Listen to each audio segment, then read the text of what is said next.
Maaaring hindi mo malaman ang uri ng kitchen miracle na ito. Kung hindi ko ito ipakikilala ngayon, iyon ay ang super malakas na chemtape na chiet shot mula sa langis ng niyog. Kapag sinubukan mo lang minsan, nagugulat ka sa epekto nito. Mga gasgas sa sahig, mga mancha na kumalat, halawang, mukha ng mesa na naninilaw, ilalim ng kaldero na nasunog na itim. Lahat ay madaling malinis dahil sa paglalaman ng malakas na aktibong sangkap na nagde-decompose. Kayang hawakan ito ang toilet. Sahig na itim na may mancha deposito ng tubig, metal na kalawang. Kahit na ang mga bakas ng pintura pagkatapos ng pagkukumpuni ng bahay, mancha sa leather, nagamit ang dingding na dindigan ng bata. Espesyal na ay ang essential oil ng niyog ay tumutulong din sa pagpapakinang at pagpapanatili ng kahoy. Ito ay produkto na kapag ginamit na, gustong bilhin muli ng sinuman, napaka-convenient na kahit ang mga kapitbahay ay nagpapasapasa sa isa't isa.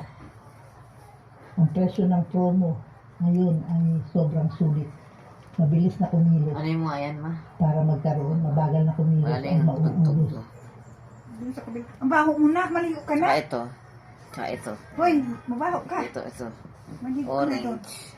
Kulay. Wait lang, mama. Kapag ang lalaki ay nagsuot ng shoulder brace ng 20 minuto bawat gabi, paano magbabago ang katawan niya? Oh, ang sarap sa pakiramdam. Seryoso ngayon, suot ko na ito palagi kahit nagtatrabaho o nasa bahay. Yung tatay ko, suot niya ng 21 araw sunod-sunod. Sabi ng nanay ko, parang ibang tao na siya. Kung di mo ayusin postura mo ngayon, magsisisi ka. Kung likod mo ganito, isuot mo agad. Kung balikat mo ganito, isuot mo rin agad. Kung ang leg mo ay ganito, kailangan mo pa rin isuot. Hilahin at isuot. Tatlong hakbang para ituwid ang dibdib at paluwagin ang balikat. Ang galing ng maling postura, ibalik ang kumpiyansa at tikas. Kung gusto mo talagang panatilihin ang maling postura, huwag mong gamitin ang shoulder brace na ito. Ang karisma at kagandahan ay kailangang hinuhubog araw-araw. Kahit gaano kaganda ang makeup ng babae, gaano pa siya kaganda kapag pangit ang postura, sayang lahat. Inirekomenda ito ng coach ko. Isuot lang ng 2 oras bawat araw, kusa ng matatandaan ng katawan mo. Malinaw ang pagbuti ng karisma. Ang lumang sinturon na ginamit ko ay napakabara sa tag-araw. Ang manipis na strap na ganito ay madaling magdulot ng marka sa balat. Mas komportable ang bagong bersyon, mas magaan at hindi halata sa ilalim ng damit. Kahit anong suot mo, walang makakaalam na may suot kang brace.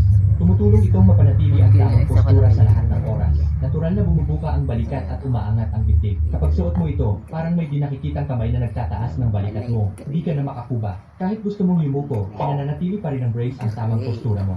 Madaling isuot, hilahin lang at ayusin. Agad na bumubuka ang balikat, malayo sa lumamong brace. Pinatibay ang bahagi sa kilikili, kaya hindi ito nag-iwan ng hindi komportableng marka. Sobrang elastic nito, kaya bagay sa lalaki at babae. Sa totoo lang, 2 oras lang bawat araw. Ayos na ang postura mo, kahit anong isuot mo ngayong tag-init. Siguradong maganda ang dating. 1 linggo suot ng nanay ko, di na mabitawan ni tatay nanay pag lumalabas sila. Alam mo ba kung gaano kagaan pakiramdam kapag bukas balikat mo? Kung ganito likod mo, isuot ito 2 oras. Kung ganito lig mo, isuot ito 4 na oras. Mag-ehersisyo para buksan balikat. Kakaunti lang marunong pumili ng tamang brace. Una, huwag bumili ng ganitong klase. Mainit sa tag-init at halatang halata kapag suot mo. Mas mainam na pumili ng material na bahagyang stretchy at kumakapit pero komportable. Pangalawa, iwasan ang mga manipis na strap na nag-iwan ng marka at nakakairita sa balat. Mas mainam pumili ng disenyo na may breakable na likod. Pwedeng isuot ng hindi halata sa loob ng damit at magagamit kahit kailan habang nagtatrabaho. Black Pangatlo, and white. iwasan ang mumurahing produkto Pillow. gawa sa matigas magastang na materyales. Parang may lubid kang suot pa. Mas mainam pumili ng produktong may 80% cotton at 22% stretchable na hibla presko. Sumisipsip ng pawis, pwedeng gamitin buong taon at bagay sa lahat ng edad. Isuot ito ng 2 oras bawat araw. Gawin ito ng regular at tuloy-tuloy. Siguradong magugulat ka sa resulta ng pagbabago. Ito yan. Soy black. Hulog.